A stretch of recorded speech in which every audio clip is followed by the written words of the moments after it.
World war संपल्यानंतर, विश्वयुद्ध संपल्यानंतर जगामध्ये आर्थिक घडी नीटपैकी बसवावी यासाठी तिथं ते कॉन्फरन्स झाली होती आणि त्याला आपण म्हणतो ब्रेटन वुड्स कॉन्फरन्स.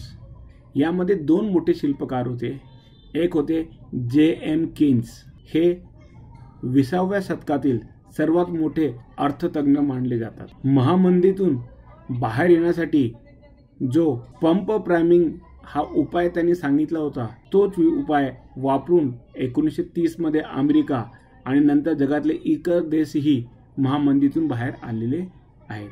आता सुद्धा जो आपल्या केंद्रीय शासनाने 20 लाख कोटीचा जो पॅकेज दिलेला आहे, तो सुद्धा यांच्याच संकल्पनावर आधारित आहे. आणि यामध्ये एक इंटरेस्टिंग गोष्ट अशी की J.M. केन्स यांचा पहिला जो जॉब होता तो लंडनमध्ये इंडिया हाऊसवर होता व त्यांनी आपला पहिला शोध प्रबंध भारताबद्दलच लिहिलेला आहे. आणि हे दुसरे आहेत H.D. व्हाईट.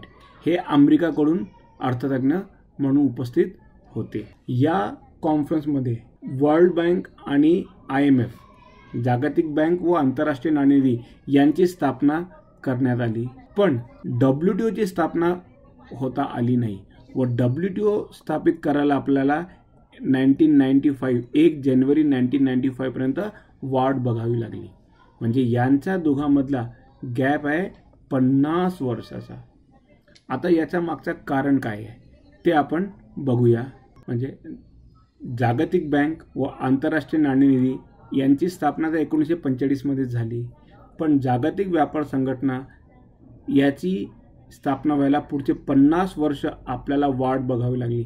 याचं कारण बघूया. याचे जे मुख्य कारण आहेत त्यापैकी विकसनशील देशासाठी कारण होता ऐतिहासिक. कारण की आपण लहानपणापासून इतिहासाचं पुस्तकात वाचलेलं आहे, व्यापारी बनून आले व राज्यकर्ते झाले, म्हणून आंतरराष्ट्रीय व्यापाराबद्दल आपल्याला किंवा विकसनशील देशाला अतिशय भीती होती.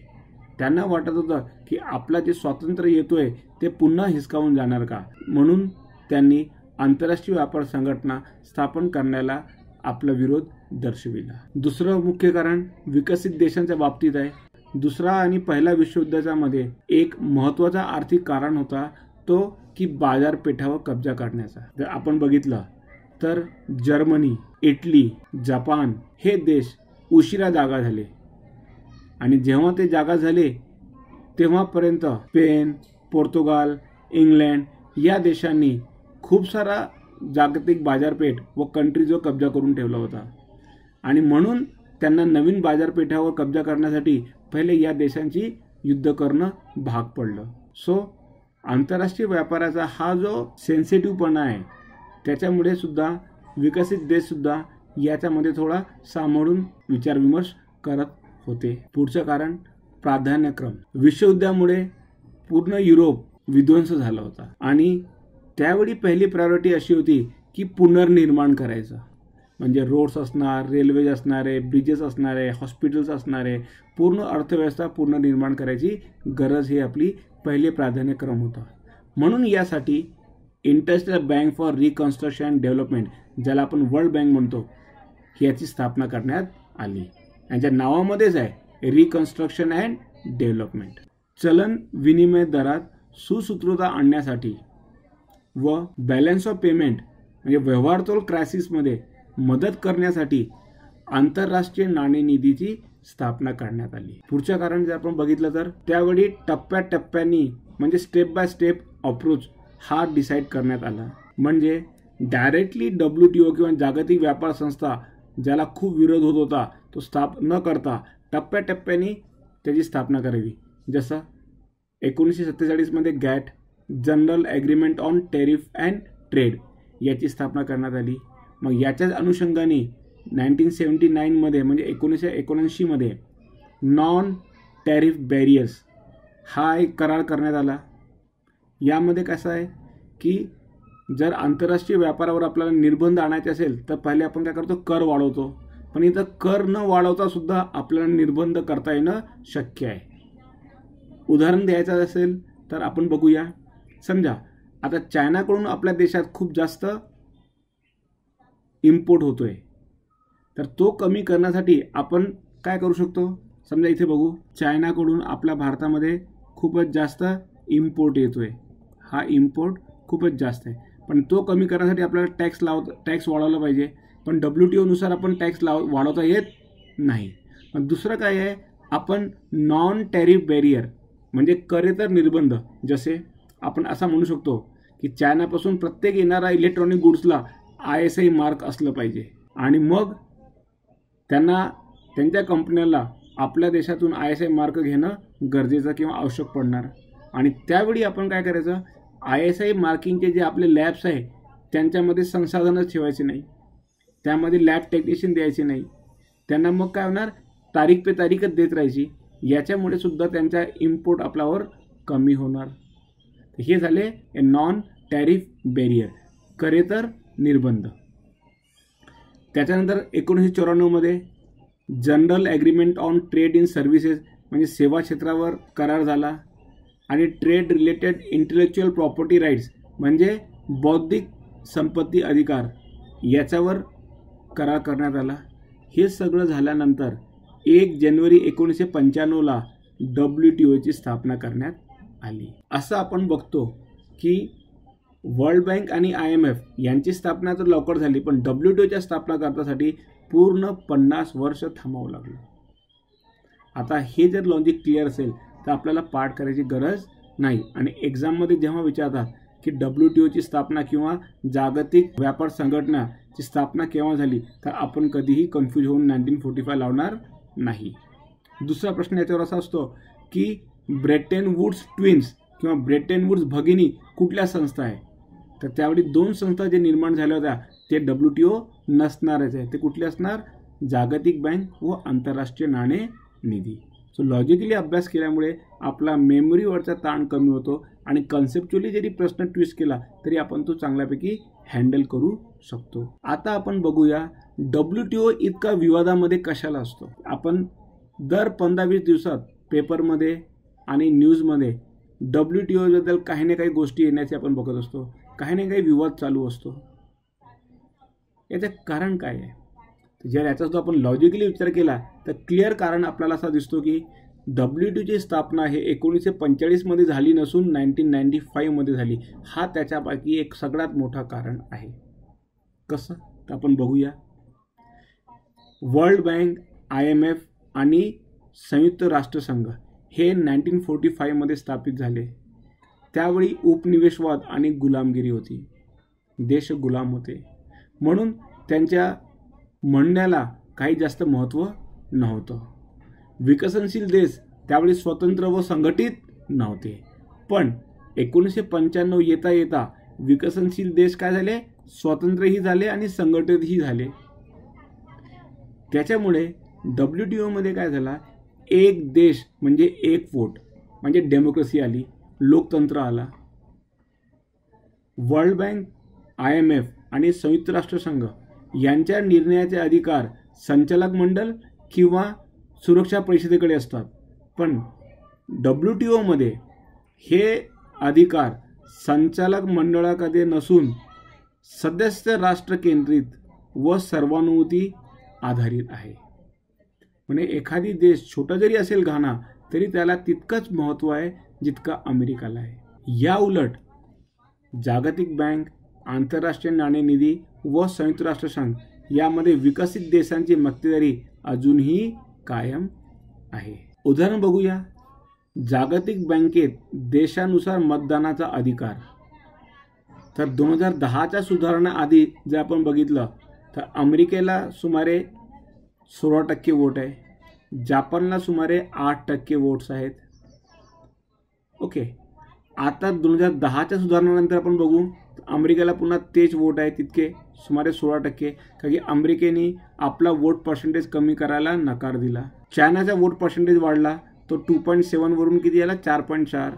भारताचा थोडा वोट पर्सेंटेज वाढला किंवा मत अधिकार वाढला, तो 2.77 पासून 2.9 झाला.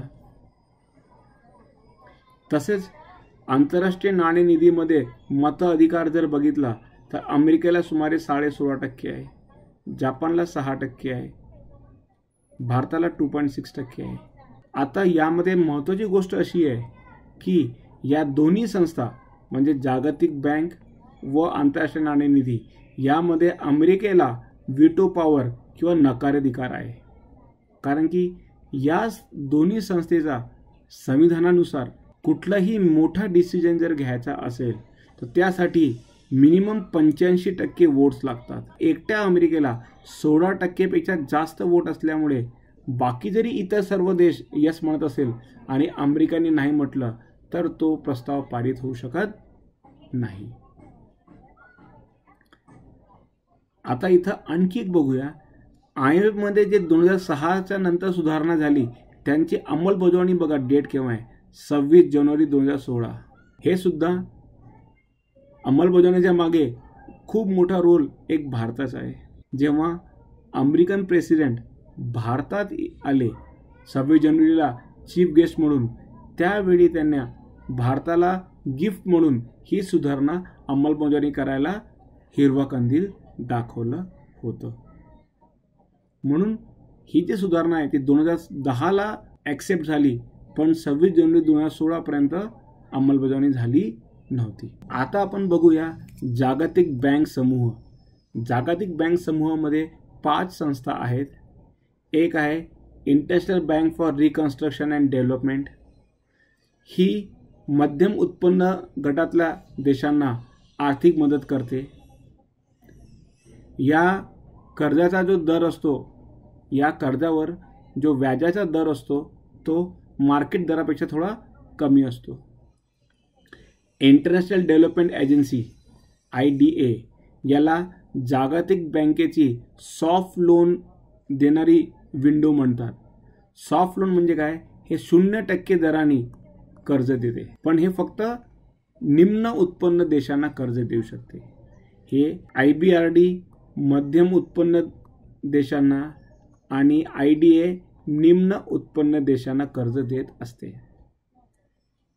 क्लिअर. आता इंटरनॅशनल फायनान्स कॉर्पोरेशन हे विकसनशील देशातील खाजगी क्षेत्राला कर्ज देत असते. आता जेव्हा इतकं कर्ज देणार आणि गुंतवणूक होणार तेव्हा ह्या इन्व्हेस्टमेंटला काहीतरी गॅरंटी द्यावं लागणार. म्हणून यासाठी मल्टीलॅटरल इन्व्हेस्टमेंट गॅरंटी एजन्सी म्हणजे मिगाची स्थापना करण्यात आली. आणि जर इन्व्हेस्टमेंटमध्ये म्हणजे गुंतवणुकीमध्ये काही तंटा निर्माण झाला, डिस्प्यूट तयार झाला, तर त्यासाठी तो दूर करण्यासाठी international centre for settlement of investment dispute नावाची संस्था आहे, ICSID. म्हणजे निम्न उत्पन्न गट व मध्यम उत्पन्न गट यांना सवलतीच्या दरात कर्ज, याला 0% आणि या मार्केटपेक्षा कमी दरात. मग विकसनशील देशाला खाजगी क्षेत्राला, मग गुंतवणुकीदारांना प्रोटेक्शनसाठी गॅरंटी एजन्सी, आणि मग जर तंटा निर्माण झाला तर त्याला दूर करण्यासाठी ही संस्था. असा हा त्यांचा गट आहे. पण जर आपण बघितलं, भारत या 5 पैकी या 4 संस्थांचा सदस्य आहे, पण ICSIDचा सदस्य नाही. याच्या मागचं लॉजिक काय आहे? लॉजिक सिंपल आहे. भारताला आपल्या देशामध्ये झालेल्या गुंतवणुकीचा काही जर तंटा असेल तो आपल्या देशाच्या हायकोर्ट आणि सुप्रीम कोर्टमध्ये सोडवता आला पाहिजे. त्यासाठी आंतरराष्ट्रीय मंचावर जायची काही गरज नाही. कारण की काश्मीरचा मुद्दा आपण आंतरराष्ट्रीय संस्थेकडे नेलं, युनायटेड नेशनच्या सिक्युरिटी काउन्सिलकडे नेलं आणि त्याचे परिणाम आपण अजूनही भोगत आहोत. म्हणून भारताने या संस्थेचा अजूनही सदस्यत्व नाकारलेला आहे. आता हा जर लॉजिक क्लिअर आहे तर मग आपल्याला हे पाठ करायची गरज नाही की भारत कुठल्या वर्ल्ड बँकमधल्या कुठल्या संस्थेचा सदस्य आहे. याचा सदस्य नाही, त्याचा लॉजिक क्लिअर आहे, मग ऑटोमॅटिकली आपल्याला तो कन्सेप्ट क्लिअर होतो आणि एक्झाममध्ये आपण योग्य उत्तरापर्यंत सहजच पोहोचू शकतो. Anti dumping duty, countervailing duty आणि स्पेशल सेफगार्ड मेजर्स हे शब्दसुद्धा खूपदा आपण पेपरमध्ये वाचत असतो आणि पुस्तकात वाचत असतो, पण यामध्ये मुलांच्या माइंडमध्ये खूप कन्फ्युजन असतो. ते बघूया. पहिले अँटी डम्पिंग म्हणजे काय? खूप सारा विद्यार्थी मित्रांना वाटतो आणि पुस्तकातही दिलेले अनेक की जेव्हा उत्पादन किमतीपेक्षा कमी किमतीमध्ये प्रोडक्ट विकला जातो तेव्हा त्याला आपण डम्पिंग म्हणतो. पण हा उत्तर जरी करेक्ट आहे तर तो कंप्लीट नाही आहे, कारण की त्यामध्ये जो रिअल वर्ड आहे तो आपण बघूया. जेव्हा एखाद्या वस्तूची निर्यात तिच्या नॉर्मल व्हॅल्यू पेक्षा कमी किमतीत केली जाते ती वस्तू डंप केली असं समजलं जातं. आता नॉर्मल व्हॅल्यू म्हणजे काय, तर यासाठी 3 क्रायटेरियाज आहेत. निर्यात करणाऱ्या देशात त्या वस्तूची किंमत काय आहे, समान निर्यात देशात त्या वस्तूची किंमत काय आहे आणि त्या वस्तूचा उत्पादन खर्च काय आहे. आता आपण बघूया उदाहरण घेऊन. चायनाकडून भारतामध्ये खूप सारे मोबाईल आपण इम्पोर्ट करतो. जर एक मोबाईलची किंमत चायनामध्ये 15,000 आहे आणि तोच मोबाईल चायना आपल्या इंडियामध्ये 10,000ला विकतोय, म्हणजे काय झाला, तो डम्पिंग करतोय. त्याला आपण म्हणणार डम्पिंग. पण समजा जी वस्तू चायनाकडून आपल्या देशामध्ये निर्यात होते ती वस्तू चायनात वापरलीच जात नाही, मग त्यावेळी हे नॉर्मल व्हॅल्यू कसं काढणार. उदाहरण साडी, तर त्यावेळी समान देशात निर्यात केलेल्या किंमती हा कन्सेप्ट वापरला जातो. उदाहरण चायनाकडून साडी तयार करून बांगलादेश आणि भारत इथं एक्सपोर्ट केली जाते आणि जर बांगलादेशमध्ये ते एक साडी 1,500 रुपयाची आहे आणि तीच साडी भारतामध्ये ते 1,000 रुपयाला एक्सपोर्ट करतायत, मग ते काय झालं, डम्पिंग झाली. पण कधी कधी असं असतं की त्या जे गोष्टी निर्यात केल्या जातात ते दुसऱ्या कुठल्याही देशात वापरले जात नाही, ते फक्त भारतातच वापरले जातात. तेव्हा कसं. उदाहरण किंवा दिवाळीच्या वेळेला चायनीज डेकोरेटिव्ह आयटम्स, पणत्या, होळीच्या वेळी चायनीज पिचकारी किंवा चायनीज कलर हे आता पाकिस्तान, बांगलादेश किंवा आता जवळच्या आपल्या कुठल्याही देशामध्ये वापरले जात नाही, तेव्हा तर भारतासाठीच निर्माण केले जातात. मग अशा कंडिशनमध्ये उत्पादन खर्च नावाचा कन्सेप्ट वापरतात. आणि जर एखादी गोष्टी, उदाहरण एक पिचकारी चायनामध्ये प्रोड्यूस करायला 100 रुपये लागतात आणि ते भारतामध्ये जर 50 रुपयाला विकत असणार आहे तर त्याला आपण काय म्हणणार, डम्पिंग. तर ह्याला कमी करण्यासाठी किंवा त्याचा इफेक्ट नलिफाय करण्यासाठी जे आपण ड्युटी लावतो त्याला म्हणतात अँटी डम्पिंग ड्युटी. क्लिअर झालं. त्यामध्ये सगळ्यात महत्त्वाचा शब्द काय, नॉर्मल व्हॅल्यू. आता जसा अँटी डम्पिंग आहे तसं एक आणखी टॅक्स लावता येतो, त्याला म्हणतात काउंटर वेलिंग ड्युटी. काउंटर वेलिंग ड्युटी हे निर्यात अनुदानाविरुद्ध असते. उदाहरण चायनामधून भारतामध्ये खूप साऱ्या गोष्टी स्वस्तात विकले जातात, कारण तिथं चायना हा आपल्या देशाच्या उत्पादकांना अनेक अनुदान देत असतो आणि ते अनुदान दिल्यामुळे किंवा ते निर्यात अनुदान दिल्यामुळे त्यांच्या वस्तू आपल्याकडे स्वस्त होतात व आपला मार्केट काबीज करतात. तर असा अनफेअर ट्रेड प्रॅक्टिस विरुद्ध आपला भारत देश त्यांच्या विरुद्ध असा जो निर्यात अनुदान आहे तितक्या प्रमाणातच काउंटर वेलिंग ड्युटी लावू शकतो. आता या दोघांचा जो फरक असा आहे, हा निर्यात अनुदानाविरुद्ध आहे. हा अनुदान कोण देणार, देश, आणि हा एखादी कंपनीसुद्धा करू शकते. डम्पिंग एखादी कंपनीसुद्धा मार्केट कब्जा करण्यासाठी करू शकते. हा कंट्री विरुद्ध आहे, म्हणजे इथं काय आहे, निर्यात अनुदान. तिसरा आहे स्पेशल सेफगार्ड मेजर्स. जेव्हा एखाद्या वस्तूची आयात खूप प्रमाणात वाढली किंवा त्याची किंमत मार्केटमध्ये अचानक कमी झाली तर त्यामुळे स्थानिक उत्पादकांना खूप मोठा फटका बसू शकतो व त्यांना वित्तीय हानी सोसावी लागणार. यावेळी अशा उत्पादकांना सावरण्यासाठी किंवा वाचवण्यासाठी शासन जे ड्युटी लावते त्याला म्हणतात स्पेशल सेफगार्ड मेजर्स. उदाहरण भारताच्या बाबतीत साखरेवर आपण अनेकदा असा स्पेशल सेफगार्ड मेजर्स लावलेले आहेत. कारण की ज्या साखरेची मार्केट आयात वाढली आणि त्याच्यामुळे आपल्या देशामध्ये किंमत खूपच कमी झाली साखरेची, तर त्याच्यामुळे साखर कारखानदाराला नुकसान होणार.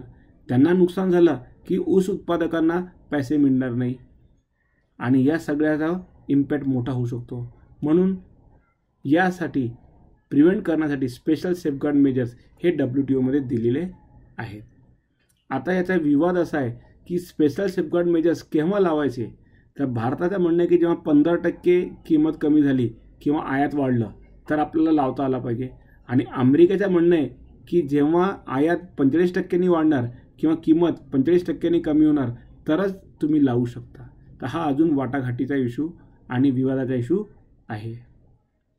नोट हे जे anti dumping duty, countervailing duty आणि स्पेशल सेफगार्ड मेजर्स आहे, या तिघांचा एम स्थानिक उत्पादकांना किंवा उद्योगांना संरक्षण देणं हा होय. जर आपल्याला उदाहरण घ्यायचं असेल तर याच वर्षी जानेवारी 2020मध्ये भारताने व्हिएतनाम, थायलंड, मलेशिया व इंडोनेशिया यांच्याकडून जे भारतात कॉपर वायर निर्यात केली जाते त्याच्यावर 10%चा काउंटरवेलिंग ड्युटी लावलेला आहे. तर 2015 ते 2018मध्ये स्टीलच्या काही विशिष्ट गोष्टी भारतामध्ये जे इम्पोर्ट व्हायचे त्यातला वर स्पेशल सेफगार्ड मेजर्स हे 20%च्या दराने शासनाने लावले होते.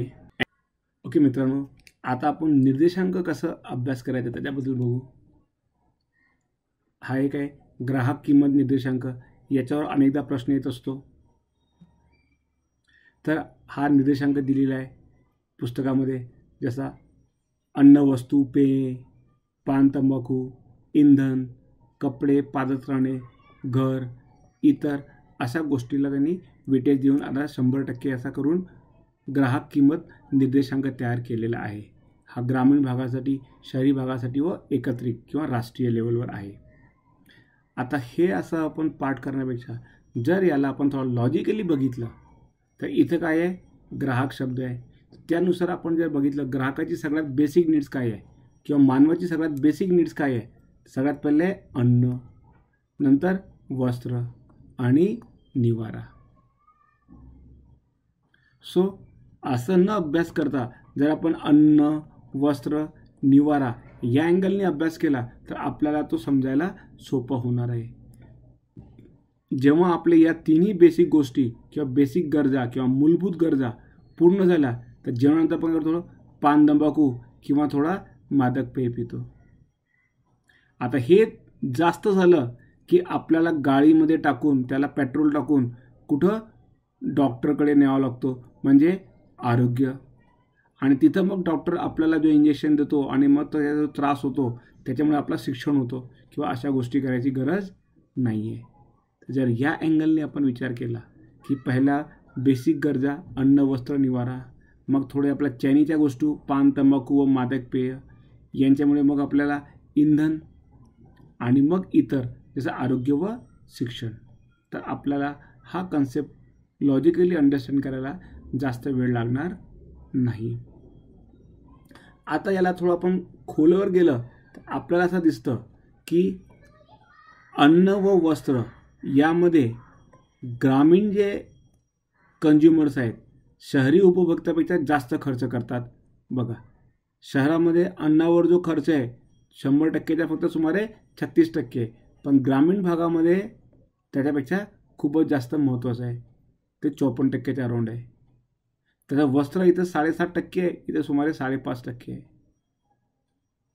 यासाठी जर आपण बघितलं तर तो जो एक लॉ आहे त्याला म्हणतो आपण एंजल्स लॉ.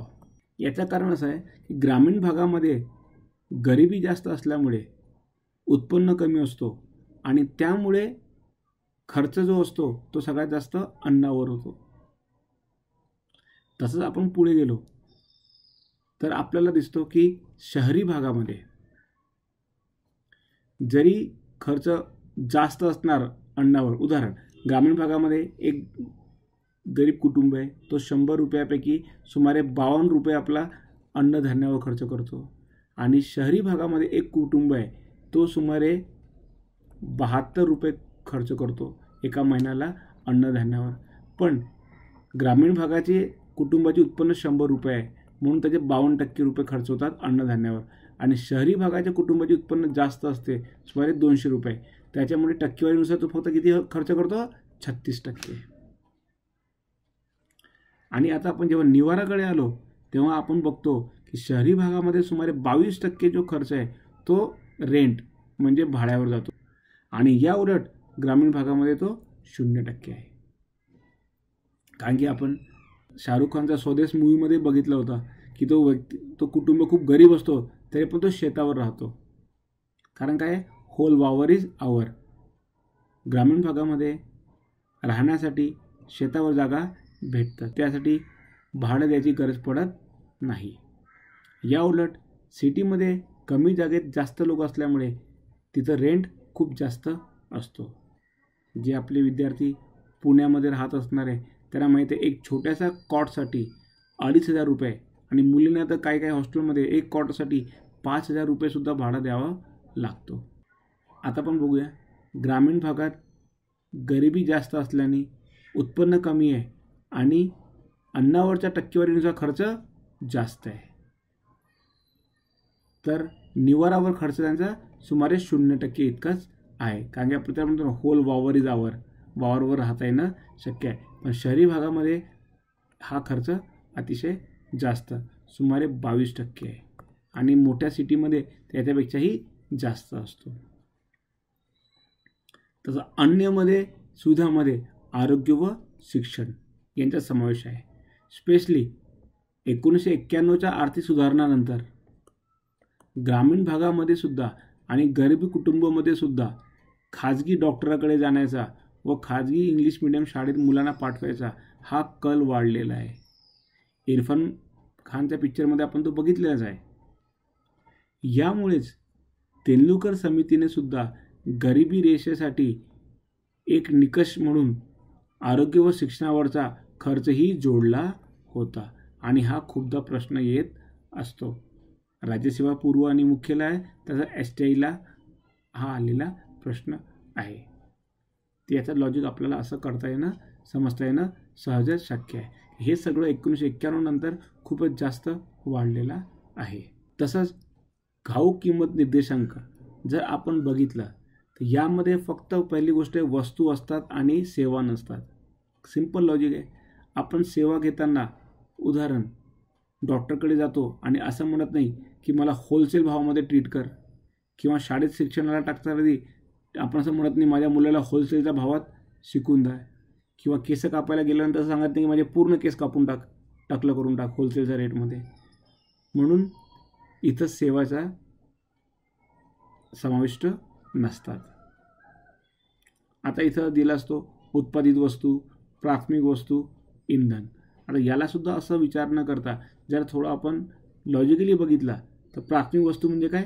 कच्चा माल. मग त्यांना प्रोसेस करावं लागणार, त्यासाठी आपल्याला काय लागणार? फ्युअल लागणार, म्हणजे इंधन लागणार, आणि त्याच्यानंतर काय होणार? मग आपल्याला उत्पादित वस्तू भेटणार. असं जरी आपण लॉजिकली बघितलं तर मग आपल्याला पाठ करायची गरज पडत नाही. आणि प्राथमिक वस्तूमध्ये व्हॅल्यू ॲडिशन होऊन सुमारे तो 3 पट वाढून जातो. तर सुमारे 23%च्या सुमारे अराउंड 64% उत्पादित वस्तूची व्हॅल्यू असते. तसंच मानवी विकास अहवाल किंवा ह्युमन डेव्हलपमेंट इंडिकेटर्स याच्या बाबतीत बघितलं तर पहिले एखादी बाळाचा जन्म होतो, मग त्यावेळी त्याचं आरोग्य सगळ्यात जास्त महत्त्वाचं असतो. म्हणून पहिले आरोग्य, मग त्याचं आरोग्य चांगलं असेल, थोडा मोठं झाला की त्याला मग शिक्षण, आणि शिक्षण जर चांगलं असेल, दर्जेदार असेल तर त्याचं उत्पन्न. ह्या गोष्टीमुळे आपल्याला मानवाचा विकास टप्प्याटप्प्याने कसा झाला आहे तो दिसतो आपल्याला. आणि ह्या 3 महत्त्वाच्या गोष्टी आपण काय बघतो? मानवी विकास अहवालामध्ये बघत असतो. तर यासाठी आपल्याला पाठ करायची गरज नाही. पहिला जन्माला आला तर आरोग्य, मग हेल्थ चांगली राहिली तर शिक्षणामध्ये जाणार, आणि ते चांगलं झालं की मग उत्पन्नाकडे येणार आहे.